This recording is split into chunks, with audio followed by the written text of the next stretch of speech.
ba'd, my respected brothers and sisters, my elders and learned scholars, Assalamu alaikum wa rahmatullahi wa barakatuh. عظم الله لنا ولكم الأجر بمصاب سيدنا ومولانا أبي عبد الله الحسين عليه السلام الله. Tonight, inshallah, it's not the last of our majalis, but the last of the majalis before Yawm Ashura. And in light of that, we want to speak about the legacy of Karbala. And there are a number of reasons why we believe it's important to address the issue of the legacy of Karbala.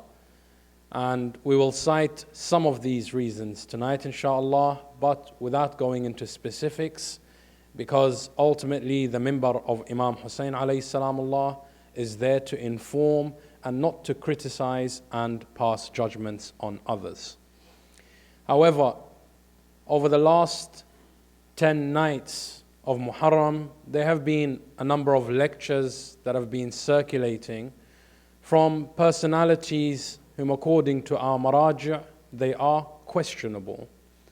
Although they wear the imama, although they have a turban on their head and they have a minbar to stand on and to recite from, but they have no backing from any hawza, neither is there any proof that they have been to the hawza ilmiya. Now, that doesn't mean that just because you haven't been to hawza, you don't know what you're talking about, because I, for one, have not been to the hawza, neither have most of our scholars.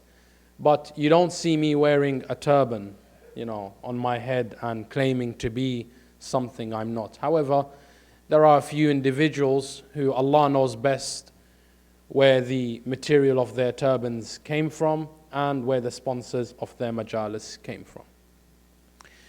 In any case, these individuals speak about the legacy of Karbala as if what they say is the absolute truth, and there is no other narrative for the story of Karbala, and that only they know the values of Karbala. From the very minbar of Rasulullah, these individuals have had the audacity to question the authority of our great maraji'. They have attacked the personality of Ayatollah Sayyid Ali Sistani. May Allah subhanahu wa ta'ala prolong his life. Sallu ala Muhammadin wa alim. And they have also attacked the personalities, the likes of Sayyid Ali al-Khamenei. They have attacked personalities such as the late scholar and giant in the world of Ahl al-Shia, Shaheed, and the late marhum Sheikh Ahmad al-Wa'ili. May Allah subhanahu wa ta'ala elevate his status. Sheikh Ahmad al-Wa'ili is the only scholar to come out of the hawza and the maraji', from the likes of Sayyid al-Khou'i to Sayyid Muhammad Baqir al-Sadr to Sayyid al-Sadiq al-Sadr to Ayatollah Khomeini to Ayatollah Khamenei to Sayyid Ali Sistani, whom have recognized this personality as the walking, talking hawza. Because he has, I think, about 9 PhDs in astronomy, in physics. He is a giant in the world of Ahl Shia, something that we should take pride in. Unfortunately, some so-called scholars have attacked him and said that he is ignorant and he is deviant. And the whole pretext for these people against attacking Sayyid Sistani and attacking the Sayyid Ali Khamenei and na'udhu billah calling Sayyid Hassan Nasrullah a Jew, I mean, how ridiculous is that? Not that we have anything against Jews, but they're trying to call him, something that he's not, when clearly we know the situation of the Sayyid. Now, we don't want to go into politics. That's not what Imam, that's not the reason we've gathered here today to talk about politics. But we want to talk about the illnesses within our own community and the illnesses of letting such individuals speak ill about personalities and we remain silent and we say, oh, well, he is a scholar. No, some of them are not scholars. Some of them are Mickey Mouse scholars. Okay? This individual, alongside with a number of other individuals, have been attacking our ulama and our institute and azadar of Imam Hussain simply because some scholars have said that zanjir and qamazani should not be practiced openly. That is their only crime. That they said the act of cutting yourself should not be done openly in this day and age. Why? Because it opens doors for people to make mockery of the school of Ahlul Bayt alayhim salam. Now, I have said this before and I will say it again. I am not against any form of commemorating Imam Hussain alayhi salam. But I do say that we have responsibility. Allah subhanahu wa ta'ala says in the Quran al-Kareem, Bismillah ar-Rahman ar-Rahim, make them rise. Why, Ya Allah? Why make the children of Adam rise? Innahum mas'ooloon. We have a responsibility. And because we have a responsibility, Allah will hold us accountable based on whether we conduct ourselves in regards to this responsibility by doing what Allah wants from us or by keeping away from what Allah wants from us. So we're not saying don't do zanjir and we're not saying do zanjir. I'm not telling you don't do it, neither am I endorsing it. All I am saying is I'm endorsing some thinking, some process into going on how do you represent your imam. Because when all we do is put up videos and pictures of Shia who are cutting their backs and a non-Muslim hears about Shias and he goes or she goes and they type in Shia Islam, and you can do this yourself right now as I speak. You know, I run media workshops and I can tell you can do this right now. I'll have no quarrel if you put out your phones. Type in Shia Islam and go on to Google and type images. And you will see image after image after image of people with blood coming from their backs. Now, does this represent the ilm of Imam Ja'far al-Sadiq? No. When I look at this, do I take away the Sahifa al-Sajjadiyya and the du'as of the Imam? No. Do I understand who is Imam Hussain? No. Do I understand that there is a Mahdi who is going to come and fill the world with peace and prosperity? No. Do I understand the strength and the legacy of Sayyida Zainab? No. So what happened is somebody saw this image and they stopped at this image. Kunu Zainun lana. Imam Ja'far al-Sadiq says, be a thing of beauty for us. My quarrel has got nothing to do with zanjir. Do zanjir, but I don't understand what is the benefit. You know, we're living in an age, I'm going to cry for Imam Hussain, but first let me take a selfie. It's funny, but it's not funny. What benefit do you get out of taking pictures of people doing zanjir zani and uploading them onto the internet? How does that serve the purpose of the Imam?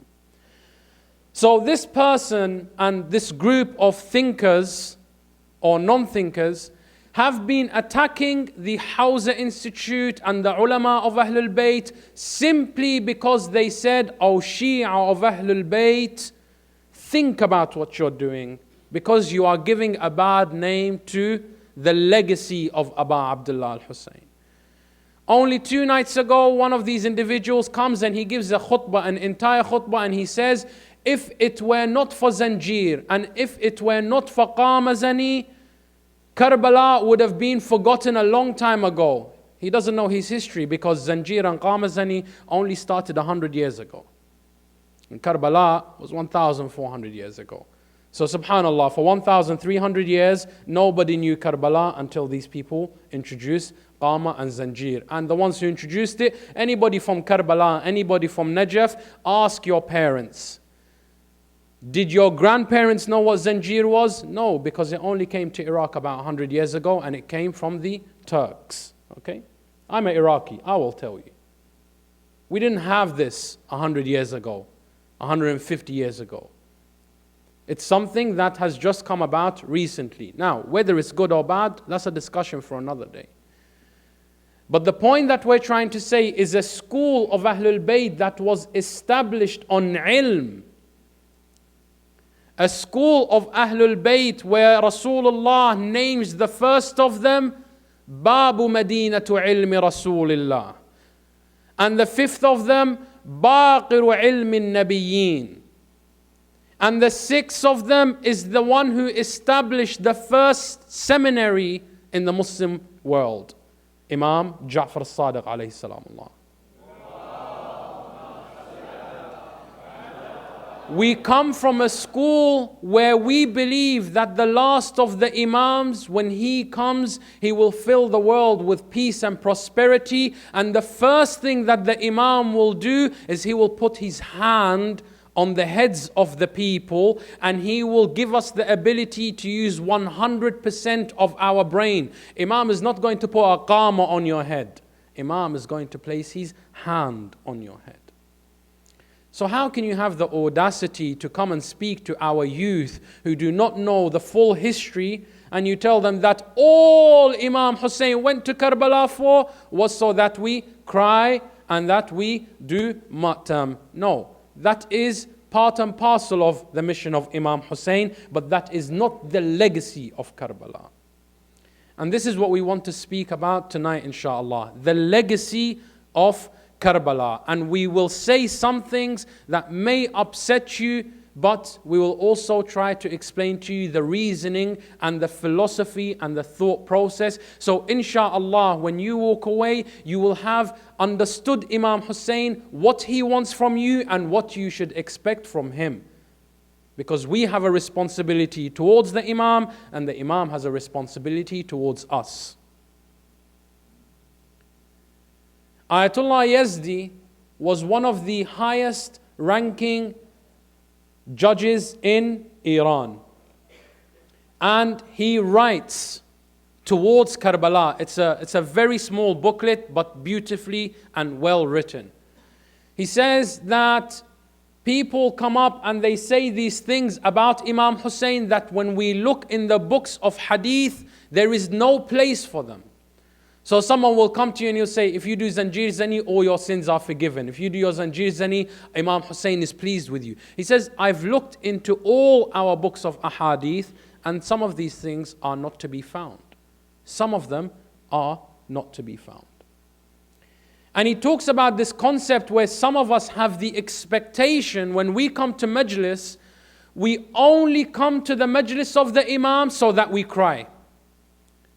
We only come to the majlis of the Imam so that we cry for the masaib of the Imam, and alhamdulillah, that's beautiful. We should cry for the Imam. Rasulullah tells us, for my son Hussain, there is a harara, there is a fire in the hearts of the mu'mineen that will never be extinguished until Yawm al-Qiyamah. Imam Rida alayhi salamullah, someone said to him, Imam, when do people stop crying for Imam Hussain? He said to him, never. He said, what do you mean? Even in Jannah? He said, let me ask you a question. He said, okay. He said, did Rasulullah not say that the arsh of Allah will weep for Hussain? He said, yes. Imam gives the chain of narrations. He says, is the arsh of Allah existing in this world or in the akhirah? He said, the arsh of Allah is not in this world, it's eternal. He said, so if the arsh of Allah is eternal and it weeps for Hussain eternally, do you think that when you go to Jannah you will not weep for Imam Hussain? Now, what kind of weeping do we mean? Imam knows best, we don't understand. But there is this idea that we should weep for Imam Hussain, but it should not be the only thing that we do for Imam Hussain. Because some of us come to the majlis with the expectation of nothing else but weeping for Imam and hitting our chests and then taking the tabarruk, we feel that if we do this, we have given the Imam his haqq. And inshallah, from now until next Muharram, there's nothing between us and the Imam. We don't owe him nothing, and he doesn't owe us nothing. But that's not the truth. Imam expects more than that. Because Imam says, Ala min nasirun yansuruna. What kind of victory is Imam after? The victory of Imam is Amr bil Ma'ruf and Nahi anil Munkar. That's what Imam needs you to help him with. Imam is not just simply looking for people to cry for him.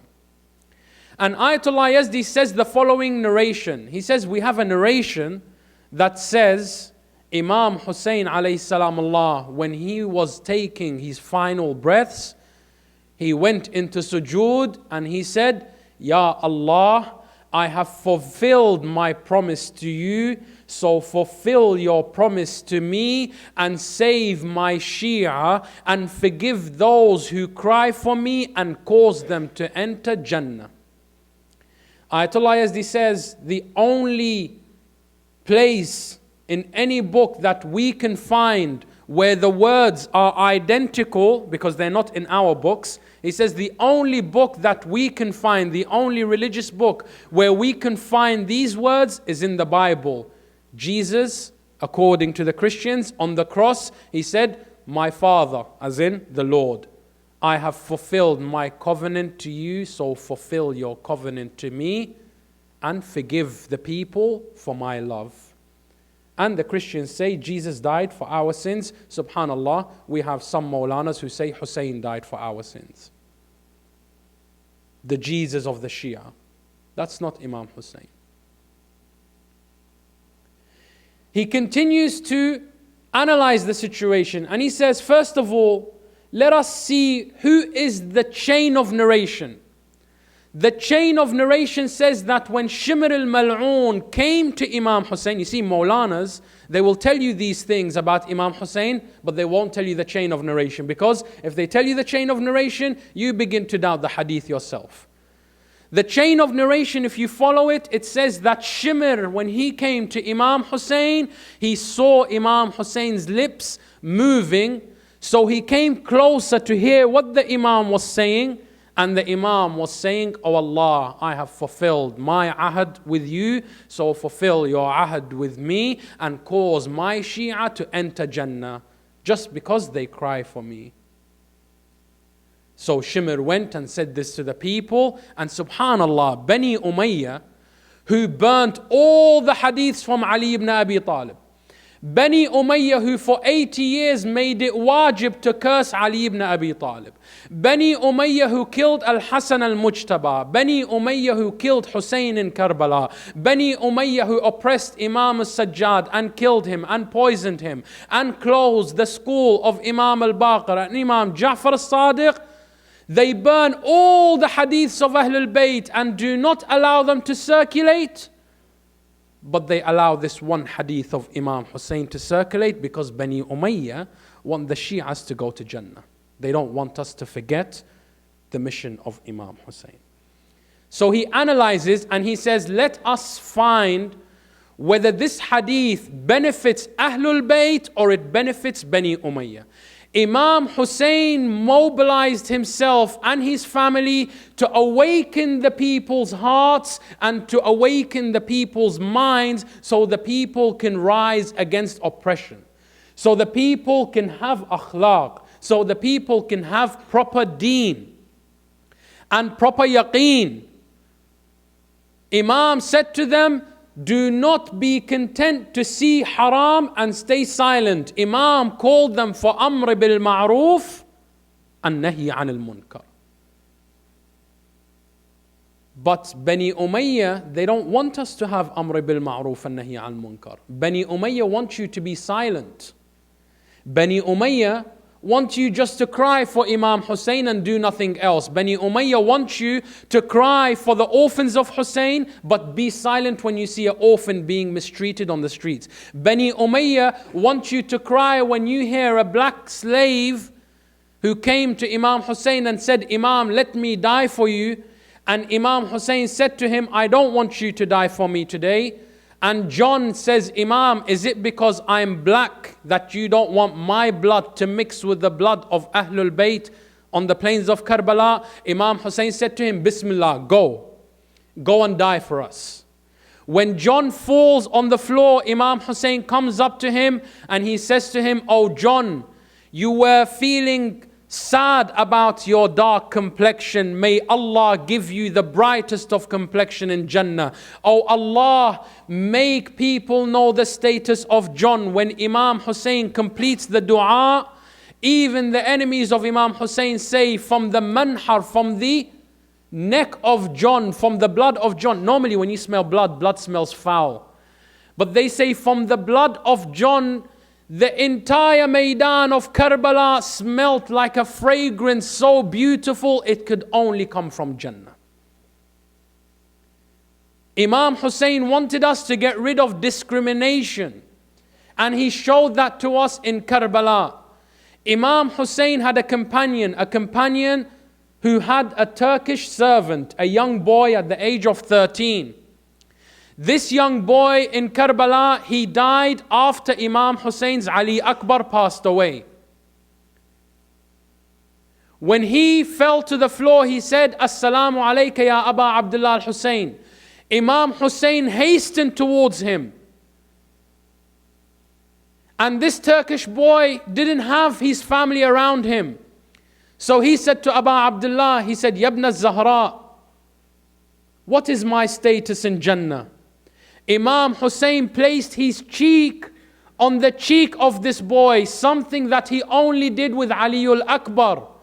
This Turkish boy begins to cry. He says, Wallah, man mithli, wa khaddu ibn Fatimatu ala khaddi, who is like me, and the cheek of the son of Fatima is on my cheek. Is there anyone in the world who is like me today? Nobody. Imam Hussain showed us that we are not to discriminate. But unfortunately, we have become made redundant. We have become passive Shia. We think if we cry for Imam Hussain, we've done our duty to the Imam. And if we walk out on the street and we see someone discriminating against a black person or a Jew or a Christian or whomever it may be, we stay silent. Why? Because it's not my place. My place as a Shia is to attend the majalis and to cry and to hit my chest, to have niyaz and to go. You know, they say, majlis sunke, matam karke. Do your majlis, do your matam, have your langar. And when you finished, go home and that's it. You don't owe Imam Hussain nothing. You've guaranteed yourself Jannah with these small things. But that's not what Imam Hussain came for. Imam Hussain wanted to mobilize the people for the sake of haqq. In tansurullah, yansurukum. If you support Allah, Allah will support you. What does it mean to support Allah? Allah is the king of all kings. He doesn't need me and you. But Allah from His name is what? Haqq and adl. Allah is truth. Allah is justice. Allah is mercy. When you are supporting truth and you stand up for truth, you have supported Allah. When Imam Hussain says, Allah min nasirun yansuruna, supporting Hussain is supporting Allah. In tansurullah, you can understand it as in tansurul Hussain.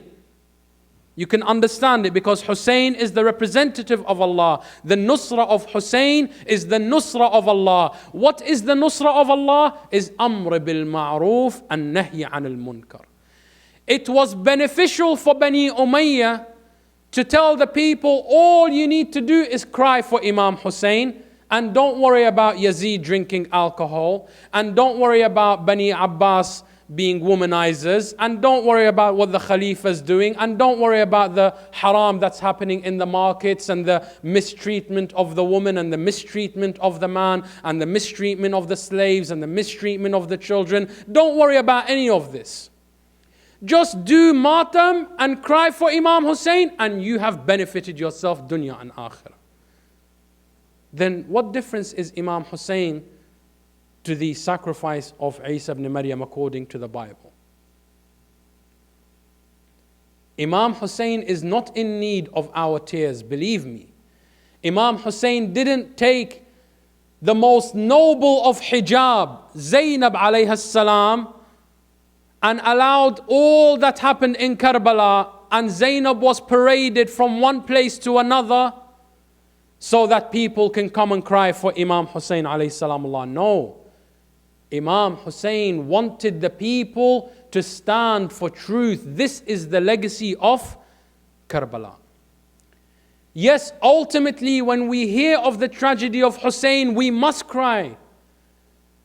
And nobody who has an atom of humanity within them hears the story of Karbala and doesn't cry. We all cry. But that's not the reason why Imam Hussain alayhi salamullah went to Karbala. Imam Hussain went for far more noble reasons than simply to cry and to mourn for Abu Abdullah. And we have these people who they've made the mimbar of Imam Hussain a place of hate and bigotry. And they will tell you that, oh, you are the Shia of Imam Hussain. How can you love the Sunnis? The Sunnis love this personality and that personality. As the Shia of Hussain, you must hate them. How can you love the Jews? As the Shia of Hussain, you must hate them. Okay, that's what you say. But let me tell you what Hussain said in Karbala. This Sunni who doesn't know his history, this Sunni who only likes certain personalities because the Maulana on his mimbar told him, the same way that you, the Maulana on this mimbar, are telling us. And the same way we believe you blindly, they believed him blindly. He's not Abu Abdullah al-Hussain. And he's not better than Abu Abdullah al-Hussain. And at the same time, he is not Shimr who killed Imam Hussain. Neither is he worse than Shimr who killed Imam Hussain. But on Yawm Ashura, Shimr al-La'in sits on the chest of Abu Abdullah al-Hussain. Does Imam Hussain hate him? No. Imam Hussain tells him, "O Shimr, save yourself from Jahannam." Imam Hussain is giving him da'wah, hidayah, mawadda, akhlaq, etiquette, morals. The peak of humanity. "O Shimr, do not condemn yourself to hell by killing me and severing my head. Surely the arrow in my heart is a fatal wound and I am going to bleed to death in a matter of moments." But Shimr didn't want to be saved. So he said, "Hussain, I will kill you because I want to kill you. I want to have that honor with the La'in, the Khalifa, that I am the one who severed the head of Hussain." So he did. But did Imam Hussain alayhi salamullah spew hatred towards him? No. Amir al-Mu'mineen Ibn Muljim la'natullah alayh just struck the Imam, and Imam Ali looks at Imam Hassan and he says, "My son, the man is afraid because of the crime he just committed, and he doesn't know how the people will treat him. Oh my son, do not tie his hands. Remove the bounds." So they remove the bounds. They give Imam Ali a drink. He says, "Give it to the captive first because he needs it more than me." Ibn Muljim takes the drink. But then Ibn Muljim, he thinks the Imam's put poison for him. Why? Because he's a bad person, so he thinks bad of everybody else. Listen to the words of your Imam. The Imam looks to Imam Hassan. He says, "Bunay, oh my son, what do I get if he goes to Jahannam? If I pray to Allah now to send Ibn Muljim to Jahannam, what do I get?" Imam Hassan says, "Father, what do you get?" He says, "Nothing. If he goes to Jahannam, I don't get anything. I don't even get satisfaction." Meaning we, the Shia of Ahlul Bayt, should not get satisfaction when we see those who've done wrong to us suffering. Because we are not Bani Umayyah. We are the Shia of Ahlul Bayt. He says, "Son, if he goes to Jahannam, what do I get?" Imam Hassan says, "Father, you tell me. You are the Imam." Imam Ali says, "I get nothing. But if I pray to Allah for forgiveness, what do I get?" He says, "You get the pleasure of Allah." Why? Allah loves those who forgive. So Imam is teaching us a lesson in akhlaq. If somebody hurts you, if somebody curses at you, if somebody makes mockery of you, you can pray to Allah to do something to them, or you can let them suffer. But what do you get out of it? Nothing. You get satisfaction, which doesn't translate to anything in the dunya or in the akhirah. Before we continue, if we can ask the brothers to stand up, please, and move forward with salawat ala Muhammadin wa ali Muhammad.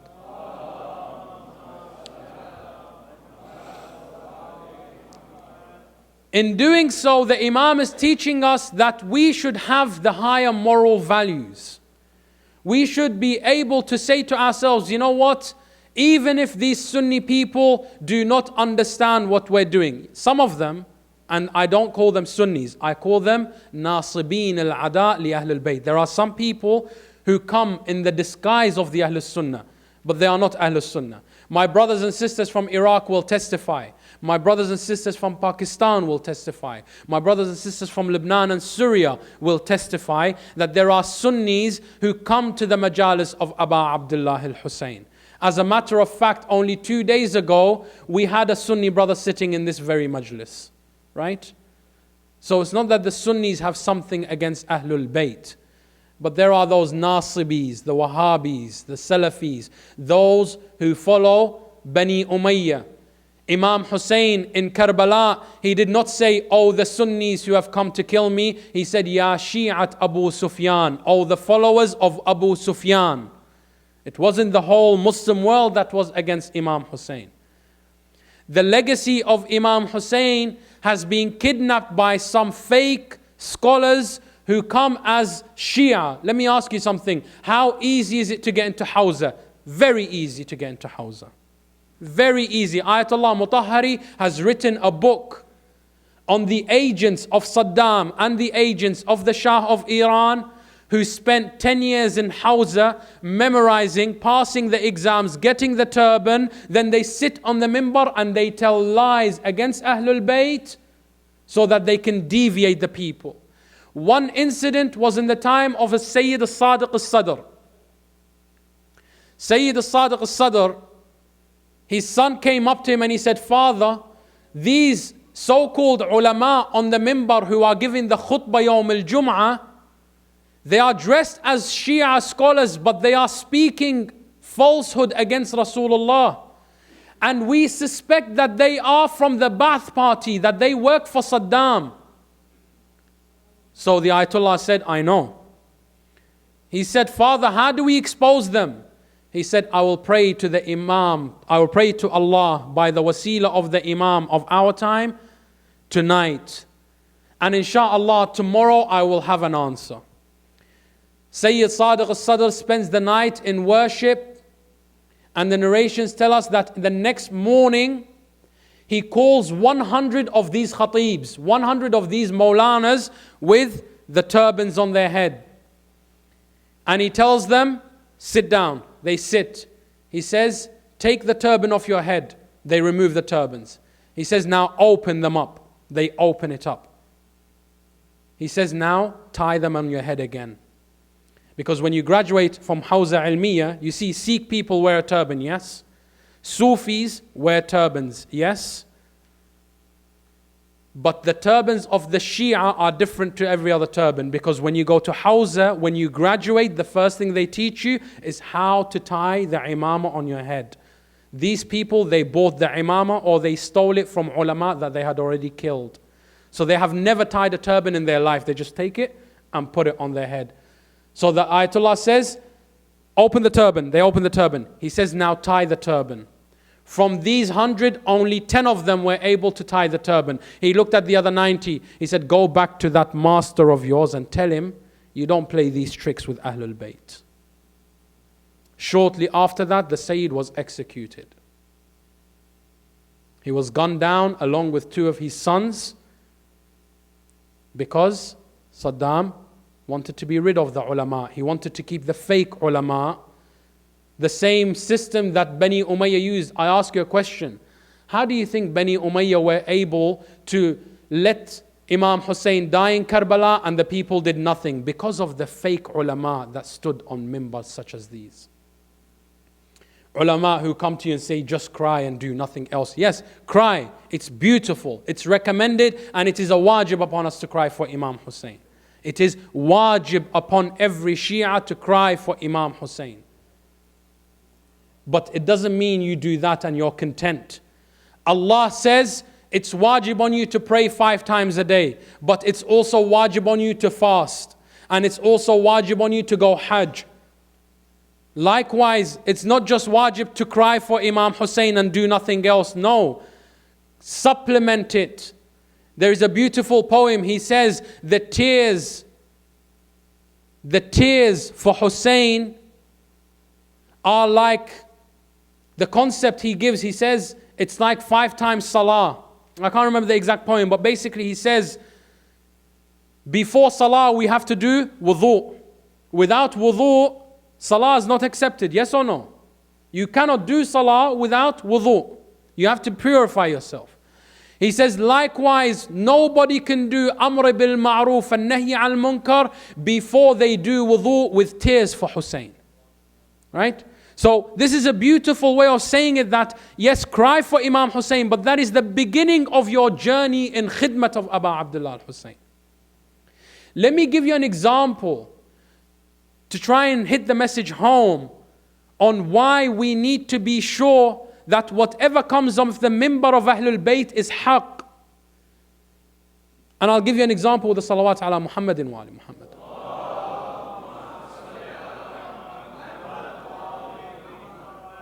The youth. How many of you are your parents here today? If your parents are here today, put your hand up. Okay.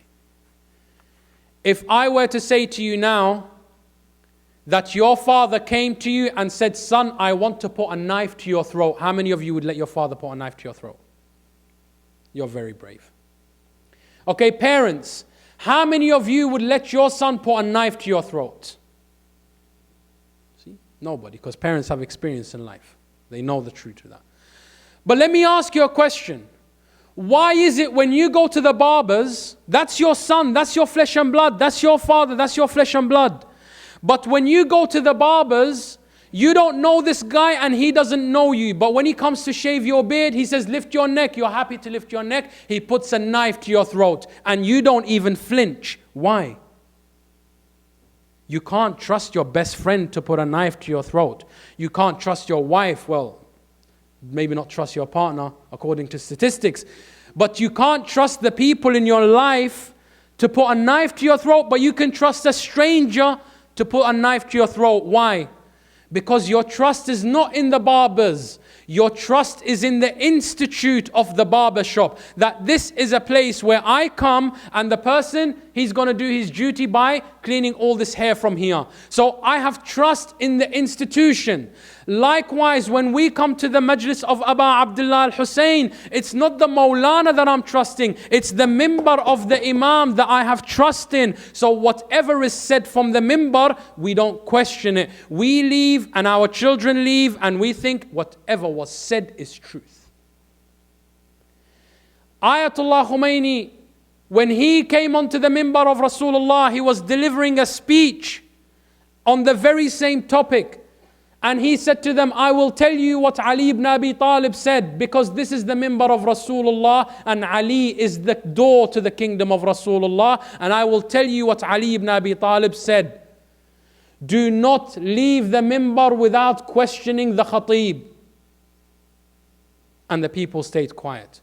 He said, do you understand what I'm saying? And they stayed quiet. He said, I am telling you to question me. Question me. Because your akhirah depends on what I'm saying. If you believe it and it's a lie, then your akhirah depends on that. And if you disbelieve me and I'm telling the truth, also your akhirah depends on it. Question me. But unfortunately, we have grown up in a community where if you question the Maulana, your parents are the first to hit you. How dare you question the Maulana, you insolent child? What do you know about Islam? Can't you see the size of the imam on his head? We need to come away from that. We need to come away from this thinking that, anybody can come on the mimbar of Rasulullah. And anyone with an imamah is ma'soom. And anyone with an imamah who says something is saying the truth. And the only way, my respected brothers and sisters, for you to be able to discern whether the Maulana is being honest and sincere and truthful in what he says, or whether he is telling a lie, is if you educate yourselves before you come to the mimbar of the Imam. But if the only interaction you have with your religion is 10 nights of Muharram and 15 nights in Ramadan, if you don't leave after iftar, that is, then really you don't know nothing about your religion. You're passive. Mirarul kiram.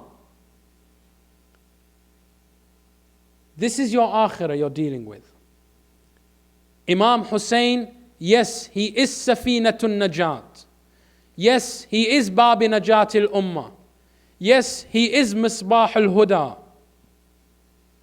But if you don't know Imam Hussain, then how can you be sure that I'm talking about the same Hussain? You need to educate yourselves. You need to go and read, have discussion circles. Sit with Shia friends. I'm not saying there's anything wrong with non-Shia friends. But let me ask you something. If every day of the year I'm with friends who don't know the story of Imam Hussain, who's going to pick my brains over my religion? Nobody. Because we're either talking fashion, sports, new cars, what's happening in school, who's dating who, what coursework's coming out next. And you see, all your conversations have nothing to do with your religion. So how do you progress as a people? The legacy of Imam Hussain is that your tears should be like the gasoline which you put in your car. Your car cannot move without gas. Likewise, your religion cannot move without the tears of Aba Abdullah al-Hussain. But there's no point in filling up your car and then walking to the supermarket. It doesn't make sense. You filled up your car, move with it. Let it take you to destinations. You spent a month mourning for Imam Hussain alayhi salamullah.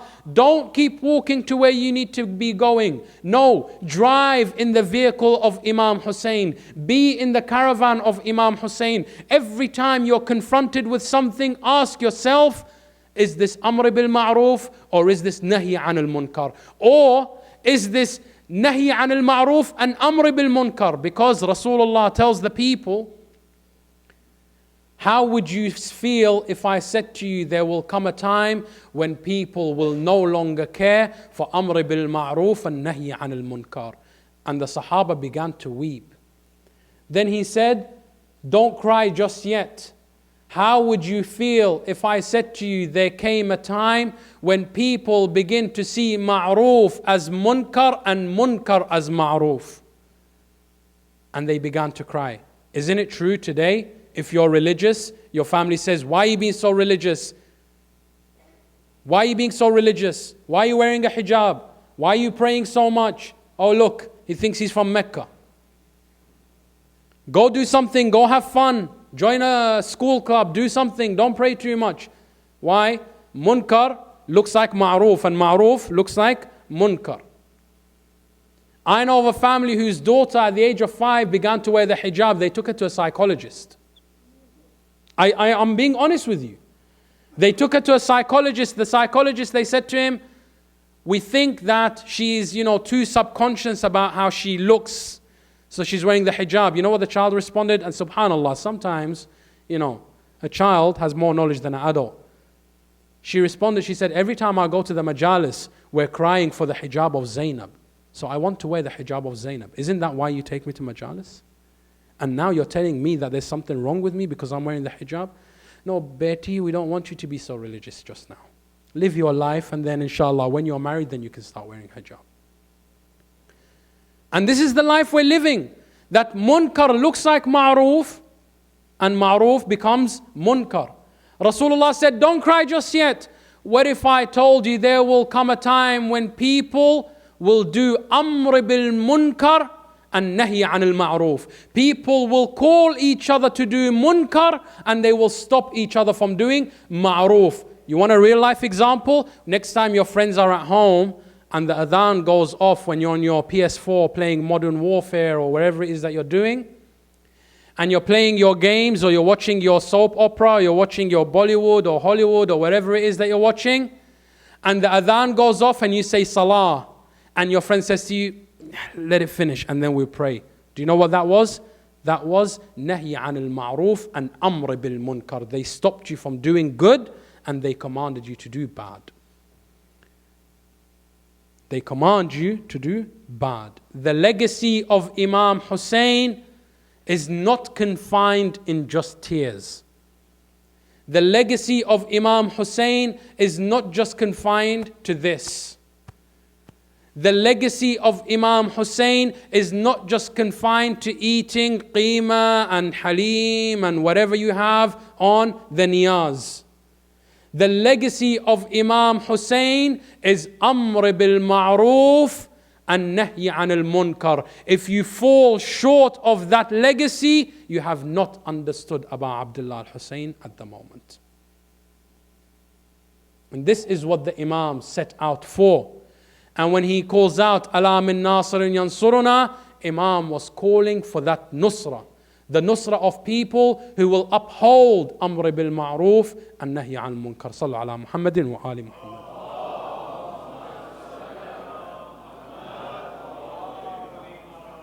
The legacy of Imam Hussain is in noble values. Noble values, and someone may turn around and say, why do you always talk about values and etiquettes and akhlaq and so on and so forth? You know, this is not our deen. Rasulullah sallallahu alayhi wa alihi wasallam tells us,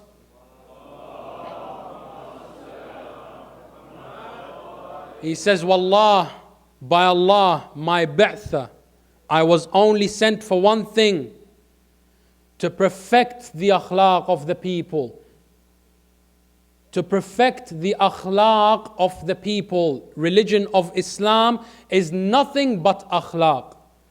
If you have no akhlaq, you have no deen. You can pray on the musalla all day long. You can fast the entire year. You can go to Hajj. But look at how you treat the people. If you always got a screw face, if you're always foul-mouthed, if you're unkind to your parents, if you're lying, if you're deceiving, if you're cheating, what good is your salah? Because it hasn't changed you as a person, yes or no? You can come up to me and say, I'm a doctor, I have a PhD. Okay, bismillah. I come for an operation, you're supposed to cut off my right leg, you cut off my left leg. Are you a doctor? No. You may have the paper that says you're a doctor, but your deeds don't show that you're a doctor. I come to you with a headache, you bandage my foot. You're not a doctor. You may have the title, but you're not a doctor. No disregard to any doctors in the room. You come up and you say, I'm a Muslim, I pray, I fast, I do all these good things.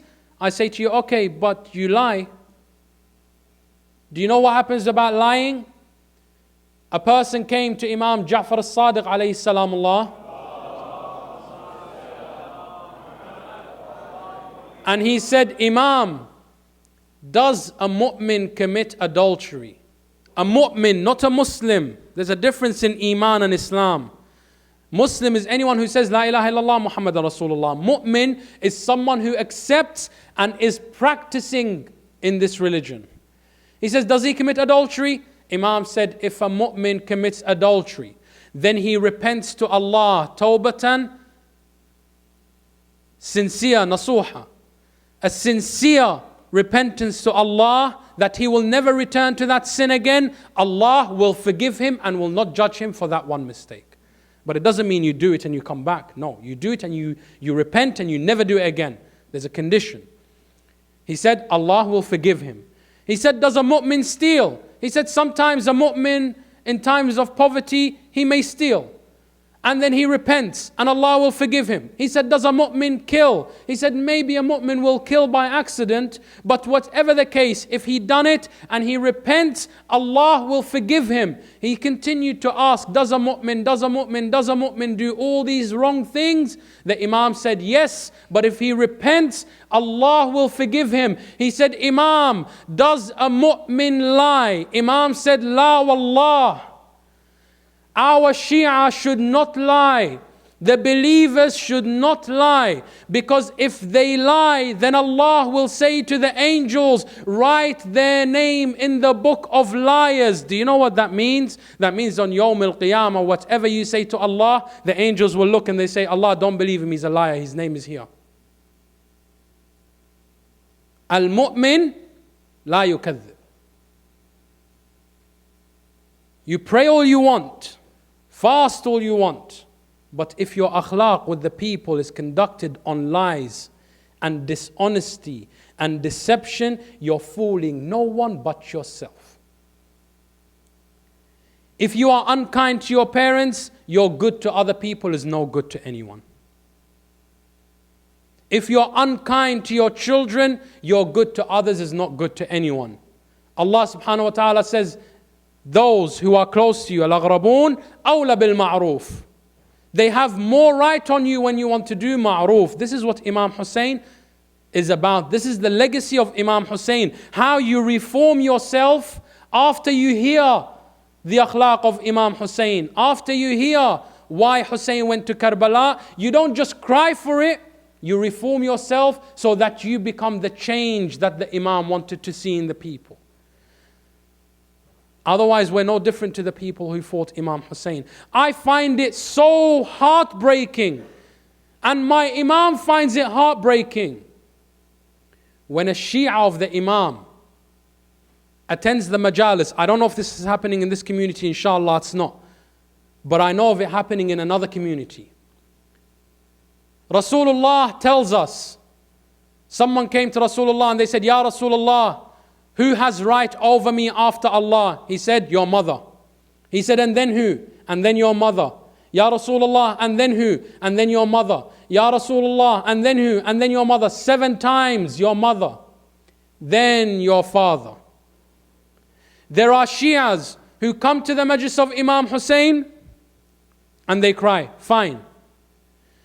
But they abandon the ahkam of Imam Hussain that tells us our child should love their mother. Instead, they go with the law of the land when they divorce their wife and they take their children because they have custody according to the law of the land, and they keep that child and they tell that child, your mother is such a bad person. This child came up to me and he was crying. He was like, what do I do? By law, I can't go see my mom because my dad forbids me. My dad forbids me and the law forbids me. If I see my mom, she'll be taken to prison. And Allah tells me, and I hear you people say in the majalis, that I'm supposed to honor my mother, that Imam Sajjad would not eat until his mother ate. What are you going to do? And this person comes to the majlis of Abu Abdullah al-Hussein and they cry so loud and they slap their face so loud, but they are ruining a family. They are ruining a family. They are breaking the heart of a mother. Whatever happened to the ziyarah of Imam Hussain? Imam, silmun liman salamakum wa harbun liman harabakum. Imam, I'm making peace with anyone who makes peace with you. Is this woman not a Shia of Ahlul Bayt? I know of a family in New York where a mother done the same thing to a father. It's not about man and woman. It's about people who come here crying for Ahlul Bayt, but they have no regard for the ahkam of Ahlul Bayt. You tell them, but Imam Hussain said, don't do this. You're a bad Maulana. Why? Because we only like the Maulanas who agree with what we agree with. Maulanas these days have become, the go-to guy to feel good. They're like a drug. They're like a drug. When I want to feel good about the haram that I'm doing, I find a Maulana who agrees with me. And then at any time someone says something to me about Maulana said it's okay. Maulana said it's fine. And the illness here is not in the Maulana. The illness is in a community that does not read.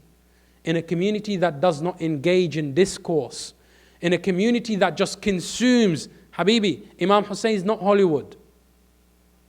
Don't just take the story like it's a movie and walk off believing everything. No.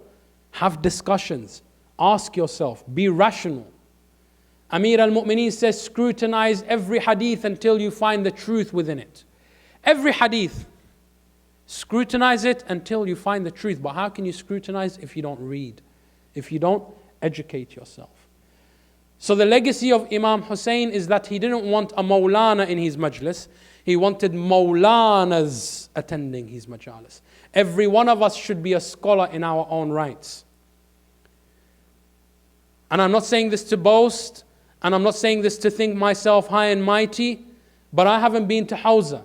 and everything that I have learnt is the product of the knowledge that my parents have imparted with me, the questions I have asked the scholars, and the product of more than 12 years of reading about Ahlul Bayt alayhim salamullah. If I can do it, and every book that I have read is in English, if I can do it, and some of you know my background before I became a speaker, right? I grew up in a very rough neighborhood, so I didn't have good examples around me.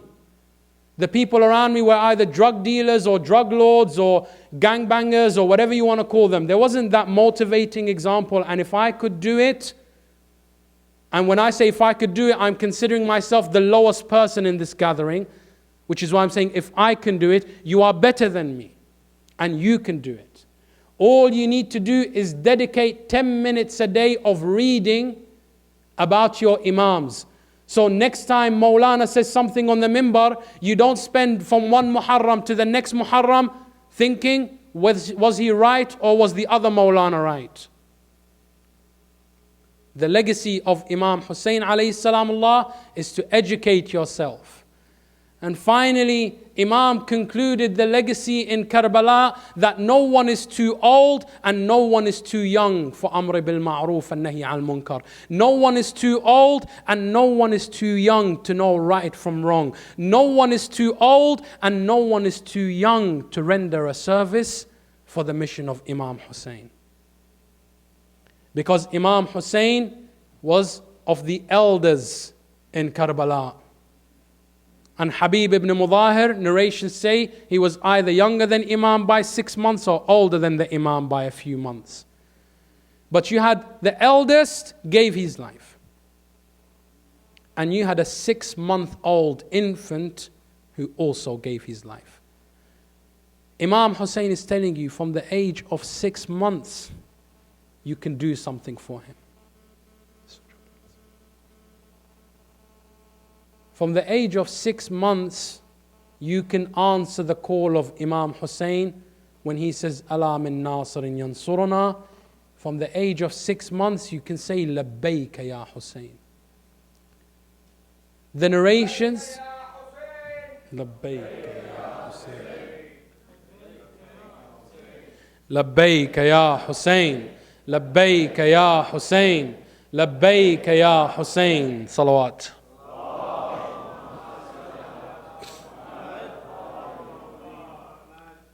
Ali al-Asghar, as the people in the Indo-Pak world know him, and we in the Arab community know him as Abdullah al-Radhi'. On Yawm Ashura, when Aba Abdullah al-Hussein was alone and there was no one left to help him. No one. No Ali Akbar.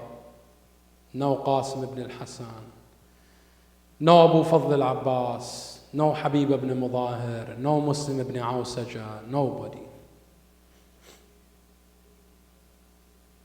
And the Imam stands in the Maidan of Karbala. And that day the Imam spent the entire day doing 3 things. Giving permission to his companions, giving them the horse so that they can go, and then bringing their bodies back to the khaymah. Can you imagine the entire day you do this 72 times? You go and you come back, and you go and you come back, and you go and you come back, and every time you go, you come back with one less person. How exhausted is the heart of Imam Hussain? And when he comes to leave the khaymah, Sukaina alayhi salam calls out to him. She says, Aba ya Hussain, mahlan mahla, don't go just yet. She says, Aba Abdullah, here is my brother, Abdullah al-Radhi', Ali al-Asghar. Father, the lips of my brother have broken from the thirst. Father, his lips are bleeding from the thirst. Father, his tongue has become like a dry bark from a tree. Father, will you not ask them if they can give us just some water for him? Abu Abdullah takes Ali al-Asghar, wraps him in a cloth to keep away the heat of the sun. He goes to the people. They say there was confusion in the camp of Yazid, la'natullah alayhi. Some people said, is Imam Hussain bringing gold to try and buy us off? Others said, is he bringing the Quran? Because they can't see.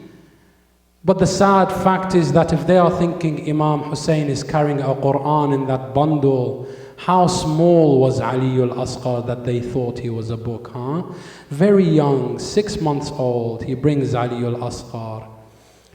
Then he removes the blanket from him and he says, if I have done something to upset you, what is the crime of this infant child that you deny him water? Those of you who have children, think back to how you would care for your child when they were 6, huh? 6 months old. Whenever they were ill, your entire world revolved around them. When they fell, when they cry, you would leave everything and you would go for them. Here is Abu Abdullah al-Hussein holding everything he ever had in his hands. He says to them, give him some water. So some of them began to cry. They said, give him water.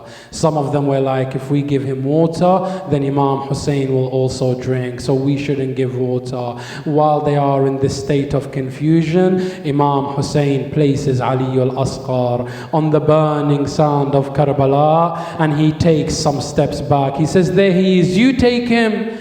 You take him and you give him water. I don't want any. You take him, quench his thirst and give him back to me. But there was no response from them. Abu Abdullah al-Hussein picked him up. He was about to return when all of a sudden Ibn Sa'd la'natullah alayhi said, he looked to Harmala. He said, Harmala, I want you to break the heart of Hussein. He said to him, and what should I do? He said, kill that child before Hussein returns with him. Harmala la'natullah alayhi said that he took out an arrow with 3 spears, an arrow that was used to hunt lions, huh? He says, I waited for that moment, and then there was a breeze of wind. When the wind moved, I saw the neck of Ali al-Asghar. Ajrukum ala Allah. He let the arrow fly and it landed in the neck of Ali al-Asghar. His hands began to move as if he was a wounded bird. They say that Ali al-Asghar, when the arrow struck him, it pinned him to the chest of Abu Abdullah al-Hussein. Imam Hussein removed the arrow, took the blood, put some on his face, and then he said, by Allah, this is how I will meet Rasulullah, with the blood of my young infant covering my face. The other part of the blood, Imam Hussein threw it to the heavens. Then he said, Ya Allah, do not let the camel of Salih be more dear to you than the blood of Ali al-Asghar. Ajrukum ala Allah. Imam Hussein spent the entire day going and returning, picking up the body of those who had passed away. But this was one difficult body to return. How will he face Sakina? How will he face the mother of Ali al-Asghar? They say that 7 times Imam Hussein walked towards the khayma and back, each time saying, La hawla wa la quwwata illa billah. Inna lillahi wa inna ilayhi raji'un. I am pleased with what you have decreed for me, Ya Allah. He came to Sakina. She said, Father, Abu Abdullah, did you quench the thirst of Ali al-Asghar? He says to her, Sakina, take your brother. His thirst has been quenched with the blood of his neck. Ajrukum ala Allah, this young child. But do you think this was the end of the Masa'ib? No. No, ajrukum ala Allah. Imam Hussain did not bury any of his companions on that day, but he buried one friend of Hussain was buried. He buried Ali al-Asghar. He dug a little grave for him and he placed him in that grave because he didn't want them to mutilate the body of his beloved. Ajrukum ala Allah. When they killed Abu Abdullah, when they began to count the heads, they said there is one person missing. They said who? They said the infant of Imam Hussain. Ajrukum ala Allah. Sa'ad Allah qalbak ya Abu Abdullah. They began to get the spears and dig them into the ground looking for Ali al-Asghar, until one of them, when he pulled out the spear, there was the body of Ali al-Asghar. لا حول ولا قوة إلا بالله العلي العظيم. إنا لله وإنا إليه راجعون. وسيعلم الذين ظلموا آل محمد أي منغلب سينغلبون. إلهي وسيدي ومولاي, we beseech you by Ali al-Asghar, preserve our youth, make them steadfast, make them of those who will render service to Abu Abdullah al-Hussain alayhi salamullah, and make their tears for Imam Hussain more meaningful than just simple tears. Ilahi al-Haqi, Ameen. Assalamu alayka ya Aba Abdullah, assalamu alayka ya ibn Rasulillah, assalamu alayka wa ala al-arwah allati hallat bifinaik. عليك مني سلام الله أبدا ما بقيت وبقي الليل والنهار، ولا جعله الله آخر الأهد مني لزيارتكم. السلام على الحسين وعلى علي بن الحسين وعلى أولاد الحسين وعلى أصحاب الحسين جميعا ورحمة الله وبركاته. صلوات.